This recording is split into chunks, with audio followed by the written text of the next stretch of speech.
My daughter ghosted me for 10 years after a nasty divorce. Now she's back, but only for the inheritance. I gave her a reality check she never expected. I'm a 52-year-old man, and I've been estranged from my daughter, Lily, 26F, for the past 10 years. It's been a long and difficult journey, and I'm writing this post because I'm at a crossroads and could use some outside perspective. To give you some background, I was married to my ex-wife, Karen, 50F, for 20 years. We met in college. I was studying construction management, and she was majoring in journalism. We fell in love quickly and got married right after graduation. We had Lily when we were both in our mid-20s, and for a long time I thought we were happy. I started working as a contractor, which meant long hours and sometimes being away from home for extended periods. It was tough, but I was determined to provide a good life for my family. I remember coming home late at night, exhausted, but happy to see Karen and little Lily. Those early years were challenging, but filled with love. Karen decided to be a stay-at-home mom when Lily was born. She had always wanted to write a novel, and we thought this arrangement would give her time to pursue that dream while taking care of our daughter. I supported her decision fully, working even harder to make sure we were financially stable. As Lily grew older, I tried my best to be present for the important moments. I never missed a school play or a parent-teacher conference. But I can't deny that my work took up a lot of my time. I thought Karen understood, and she never complained. Looking back, maybe that should have been a red flag. About 12 years ago, I discovered that Karen had been cheating on me with multiple men for years. It wasn't just a one-time thing or a recent development. She had been living a double life almost since Lily was born. I found out when I came home early from a job site and overheard her on the phone with one of her lovers. The things she said. It was like I didn't even know the woman I had been married to for nearly 2 decades. It felt like my whole world collapsed. All those years of hard work, of thinking we were building a life together, suddenly felt like a lie. I confronted her, and things quickly spiraled out of control. Karen didn't even try to deny it. She said she felt neglected, that I was never there, that she needed more than I could give her. It was like a knife to my heart. I started drinking heavily to cope with the pain and anger. I'm not proud of it, but I was lost. We separated, and the divorce process was ugly and drawn out. Karen used her journalism contacts to spread rumors about me in our community. Suddenly, I was the bad guy. The neglectful husband who drove his wife to seek comfort elsewhere. It was infuriating and humiliating. During this time, Lily was 16 and caught in the middle of it all. I was so consumed by my own pain that I didn't realize how much it was affecting her. Karen, being home more often, had a closer relationship with Lily and managed to convince her that I was the bad guy in the situation. She told Lily that I had neglected the family for years and that my drinking was proof that I didn't care about them. I tried to explain my side of the story to Lily, but she was angry and hurt. She refused to listen and eventually cut off all contact with me. The last time I saw her was at her high school graduation, where she barely acknowledged my presence. I remember standing there, watching her accept her diploma, feeling like a stranger at what should have been one of the proudest moments of my life. For years, I tried to reach out to Lily. I sent birthday cards, Christmas gifts, and even tried to contact her through social media. But she had blocked me everywhere. It was like I had ceased to exist in her life. Every year on her birthday, I would sit by the phone, hoping she might call. She never did. The pain of losing my daughter was almost worse than the divorce itself. I threw myself into work and tried to rebuild my life. I quit drinking and focused on my health. I even started volunteering at a local community center to keep myself busy. I thought, if I could just show Lily that I had changed, maybe she would give me another chance. My mother, Lily's grandmother, was my rock during this time. She was the only family I had left, and we grew very close. She often talked about Lily and how much she missed her. It broke my heart that they couldn't see each other. My mother never lost hope that Lily would come around eventually. 5 years ago, my mother was diagnosed with Alzheimer's. It was a difficult time, and I became her primary caregiver. I moved her into my home and did my best to make her comfortable. As her condition worsened, she would often mistake me for my father and ask about Lily. It was heartbreaking to see her confusion and to have to remind her over and over that Lily wasn't in our lives anymore. I tried to reach out to Lily again during this time, thinking she might want to see her grandmother before the disease progressed too far. But my messages went unanswered. I left voicemails telling her about her grandmother's condition, hoping it might spark something in her, but there was only silence. My mother passed away 6 months ago. It was a devastating loss, and I felt more alone than ever. The funeral was small, just me and a few close friends. As I stood by her grave, I couldn't help but think about how Lily should have been there. My mother had loved her so much, and Lily didn't even know she was gone. I inherited my mother's estate, which included several rental properties and a significant amount of savings. It wasn't something I had ever counted on or needed, as I had always lived comfortably on my own income. My mother had been smart with her money, investing wisely over the years. I decided to keep managing the properties, seeing it as a way to honor her memory. Last week, out of the blue, I received a call from Lily. I almost didn't recognize her voice.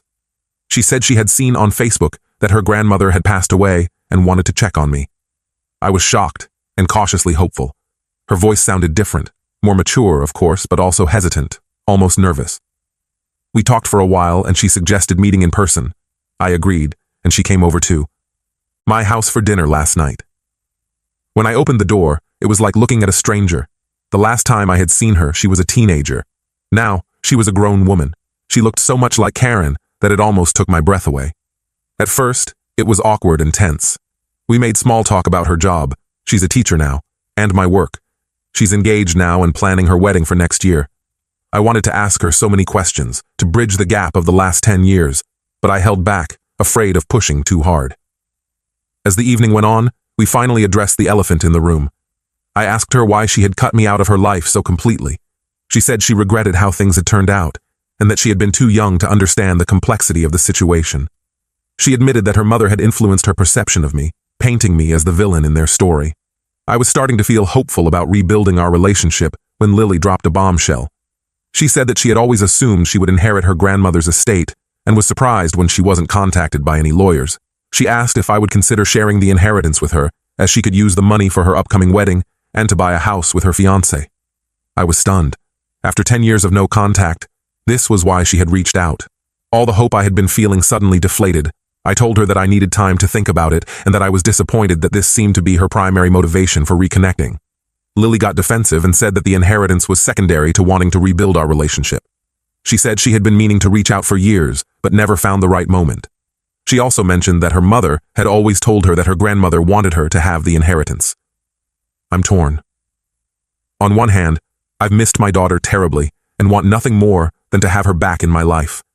I've dreamed of this moment for years, of having the chance to explain, to make things right.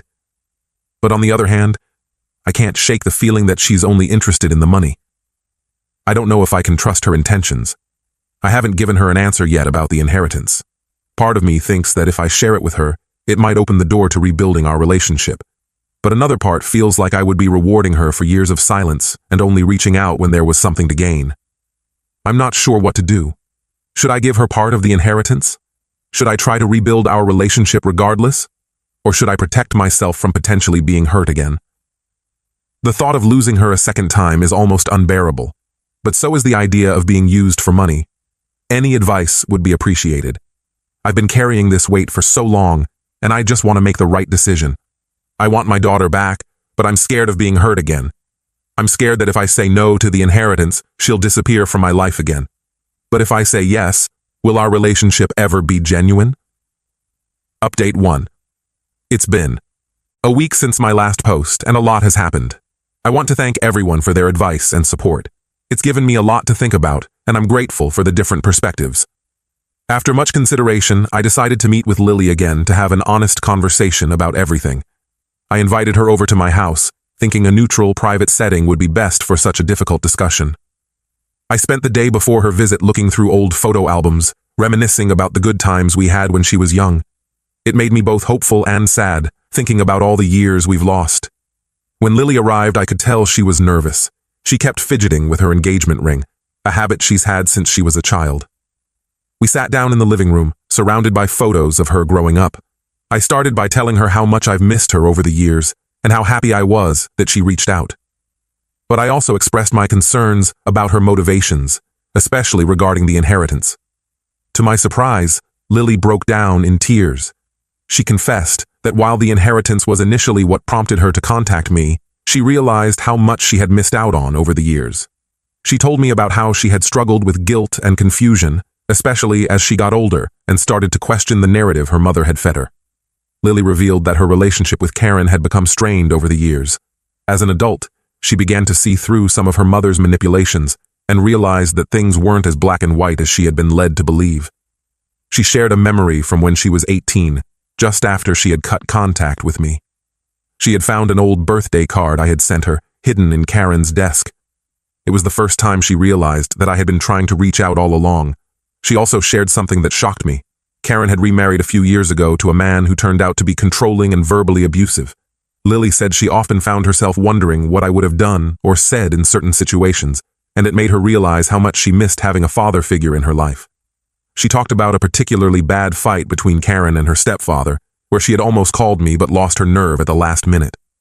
I listened to everything Lily had to say, and I could feel my heart softening. I shared with her some of my own struggles over the years, my battle with alcoholism after the divorce, my loneliness, and the pain of losing my mother. I told her about all the times I had tried to reach out and how much it hurt when she didn't respond. I showed her the box, where I had kept all the returned birthday and Christmas cards, each one a painful reminder of our estrangement. We both ended up crying and hugging each other.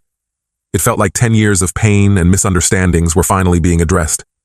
Lily apologized for believing her mother's lies, and I apologized for not fighting harder to stay in her life. It was a cathartic moment for both of us. After we had calmed down, we talked about the inheritance. I explained to Lily that while I understand why she might have thought she was entitled to it, legally and ethically, it belongs to me. I told her that I had already made plans for most of the money, including setting up a scholarship fund in my mother's name at the local community college where she used to teach. However, I also told Lily that I would be happy to help her with her wedding expenses and contribute towards a down payment on a house, not as an inheritance, but as a gift from a father to his daughter. I made it clear that this was not conditional on our relationship, but something I wanted to do because I care about her. Lily was very grateful and apologized again for how she had approached the situation initially. We agreed to take things slow and work on rebuilding our relationship. She showed me pictures of her fiancé and told me about their plans for the future. It was bittersweet, realizing how much of her life I had missed, but I was grateful for the chance to be part of it now. We've made plans to meet regularly, and Lily has even suggested that we could start seeing a family therapist together to work through some of our issues. She mentioned that she's been in therapy herself for the past year, dealing with the aftermath of her mother's emotional manipulation and her stepfather's abuse. I'm proud of her for taking that step and agreed that professional help might be good for us too. Before Lily left, we looked through some of the old photo albums together. There were so many memories, her first steps, her first day of school, family vacations. It was emotional for both of us, but it also felt like the beginning of healing. Lily asked if she could borrow one of the albums, saying she wanted to remember the good times we had. I know we have a long way to go, and there will probably be more difficult conversations ahead. But for the first time in years, I feel like I have my daughter back. It's not perfect, and we both have a lot of healing to do, but it's a start. As I watched Lily drive away, I felt a mix of emotions: hope, fear, joy, and sadness. I'm cautiously optimistic about the future, but I'm also aware that we have a lot of work to do. I'm committed to being the father she needs now, even if I can't make up for the years we've lost. Thank you all again for your support and advice. It really helped me approach this situation with a clear head and open heart. I'll keep you updated on how things progress. Update 2. It's been about a month since my last update, and I wanted to share some recent developments. The past few weeks have been a roller coaster of emotions, with both highs and lows as Lily and I navigate our newfound relationship. Lily and I have been meeting regularly, usually once a week for dinner or coffee. We've been slowly getting to know each other again, sharing stories about our lives over the past decade. It's been both wonderful and painful, wonderful to be reconnecting, but painful to realize how much we've missed out on. Last week, she brought over her high school yearbook, and we spent hours going through it. She pointed out her friends, told me about her favorite teachers, and even showed me a picture of her at prom. It hurt to realize I had missed all of these important moments, but I'm grateful she's willing to share them with me now. Lily has been opening up more about her relationship with Karen. She told me about how, after the divorce, Karen would often badmouth me, telling Lily that I had abandoned them. It's hard to hear how my ex-wife poisoned my daughter against me, but I'm trying to focus on the present rather than dwelling on the past. Lily admitted that as she got older, she started to see inconsistencies in her mother's stories, which led her to question everything she had been told. Last week, Lily invited me to meet her fiancé, Mark. We met at a local restaurant, and I was nervous, to say the least. I spent hours beforehand trying to decide what to wear, what to say, how to act. I wanted to make a good impression, to show Lily that I could be the father she needed. Mark turned out to be a nice guy, an accountant who seems to genuinely care for Lily. He was respectful and seemed interested in getting to know me. We talked about his family, his job, and their plans for the future. It was surreal sitting there with my daughter and her future husband, feeling like a part of her life again. During dinner, Lily surprised me by asking if I would walk her down the aisle at her wedding. I was touched and agreed immediately. It feels like a big step in rebuilding our relationship. I couldn't help but think about how, just a month ago, I thought I'd never even be invited to her wedding, let alone play such an important role. However, not everything has been smooth sailing. Karen, my ex-wife, found out that Lily and I have reconnected. She called me, furious, accusing me of trying to turn Lily against her. I tried to explain that wasn't the case, but she wouldn't listen. She brought up old arguments from our marriage, accusing me of neglect and emotional abandonment. It was like being transported back in time to our worst fights. I did my best to stay calm, but it was difficult not to get dragged into the old patterns. The next day, Lily called me, upset. Apparently, Karen had called her too, telling her that I was manipulating her and that she shouldn't trust me. Lily assured me that she didn't believe her mother, but it's clear that Karen's interference is causing her stress. Lily told me about how Karen had threatened to cut her off if she continued to have a relationship with me. It's putting Lily in an impossible position, forced to choose between her parents.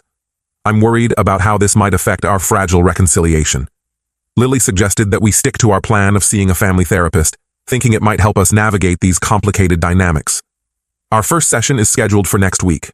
I'm nervous about it, but I know it's necessary if we want to move forward in a healthy way. On a more positive note, I've started helping Lily plan her wedding. We've been looking at venues together, and it's been a great way to bond. Last weekend, we visited a beautiful outdoor garden that Lily fell in love with. As we walked around discussing seating arrangements and decorations, I felt a surge of fatherly pride. I've also made good on my promise to help with the expenses, which Lily has been very appreciative of. Lily has been sharing more about her life with me. She told me about her job as a high school English teacher and how she sometimes sees herself in her students. She admitted that she often thought of me when dealing with troubled teens, wondering if I had felt the same helplessness when she pushed me away. These conversations are bittersweet. I'm glad she's opening up, but they're also reminders of all the time we've lost. I'm trying to remain cautiously optimistic, but I can't help but worry about what other challenges we might face. Karen's reaction has reminded me of how messy things can get, and I'm concerned about how it might affect Lily.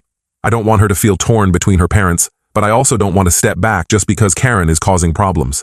For now, I'm focusing on taking things one day at a time and enjoying the time I get to spend with my daughter.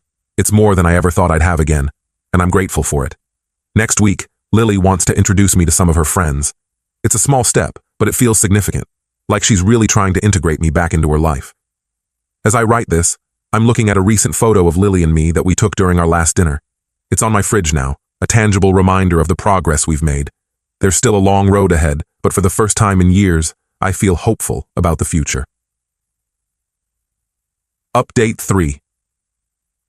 It's been 3 months since my last update, and a lot has happened. I wish I could say everything has been going smoothly, but we've hit some bumps in the road. The good news first, Lily's wedding planning is in full swing, and I've been involved every step of the way. We've chosen a venue, and Lily has asked me to help her pick out her wedding dress. It's been an emotional experience, and I'm looking forward to walking her down the aisle. Last week, we went to a bridal shop together. Watching Lily try on wedding dresses was surreal. I found myself tearing up, thinking about how I almost missed this moment. Lily and I have been spending more time together outside of wedding planning too. We've started a tradition of having Sunday brunch together. It's become something I look forward to all week. We talk about everything and nothing, her work, my projects, books we've read. It feels like we're making up for lost time. Now, for the challenging part. Remember how I mentioned Karen's interference? Well, it's gotten worse. She's been constantly calling and texting Lily, trying to guilt her about spending time with me. It's putting a lot of stress on Lily, and it's starting to affect our relationship. Last week, Lily canceled our brunch plans because Karen had shown up at her apartment unannounced and refused to leave. We've been seeing the family therapist regularly, which has been helpful in many ways. It's given us tools to communicate better and work through some of our past issues. However, it's also brought up a lot of painful memories and emotions. In our last session, the therapist suggested we talk about the day Lily decided to cut contact with me. It was a difficult conversation, bringing up feelings of anger, hurt, and regret on both sides. In that session, Lily admitted that she still harbors some resentment towards me for not fighting harder to stay in her life when she was younger. Even though she understands now that I tried, she said part of her still feels abandoned. It was hard to hear, but I'm glad she felt safe enough to express those feelings. She talked about how she used to wait by the phone on her birthday, hoping I'd call, not knowing that I was doing the same thing. On my part, I've had to confront some of my own lingering anger and hurt. I've realized that while I'm overjoyed to have Lily back in my life, I'm also scared of being hurt again. The therapist is helping me work through these fears, encouraging me to be open with Lily about my feelings. Last week, things came to a head when Karen showed up unannounced at my house while Lily was visiting. She was angry and demanded to be part of our reconciliation process. It turned into a heated argument, with Lily caught in the middle. Karen accused me of trying to buy Lily's love with the promise of inheritance and wedding money. She brought up old grievances from our marriage, things I thought we'd left behind years ago. In the end, Lily stood up to her mother, telling her that she's an adult and can make her own decisions about who she wants in her life. It was a proud moment for me, but I could see how much it pained Lily to be in that position. After Karen left, Lily broke down crying, saying she felt torn between her parents and guilty for hurting her mother. After Karen left, Lily and I had a long talk. We both agreed that while we want to continue working on our relationship, we need to set some boundaries, especially when it comes to Karen's involvement. Lily suggested that we might need to take a step back from our frequent meetings, at least until things calm down with Karen. It hurt to hear, but I understand she's in a difficult position. We're taking things day by day. Some days are great, filled with laughter and new memories. Other days are tough, as we navigate the complicated emotions and dynamics of our family. Yesterday, Lily called me in tears after another fight with Karen. I felt helpless, wanting to fix everything for her, but knowing I can't. Despite the challenges, I'm still grateful for this second chance with my daughter. It's not easy, and it's not always pretty, but it's real. We're both committed to making it work, whatever that might look like. As Lily's wedding day approaches, I'm filled with a mix of emotions, joy, nervousness, and a deep sense of gratitude. No matter what happens, I'll always cherish this time I've had to reconnect with my daughter. I just hope that we can find a way to move forward that brings peace to all of us.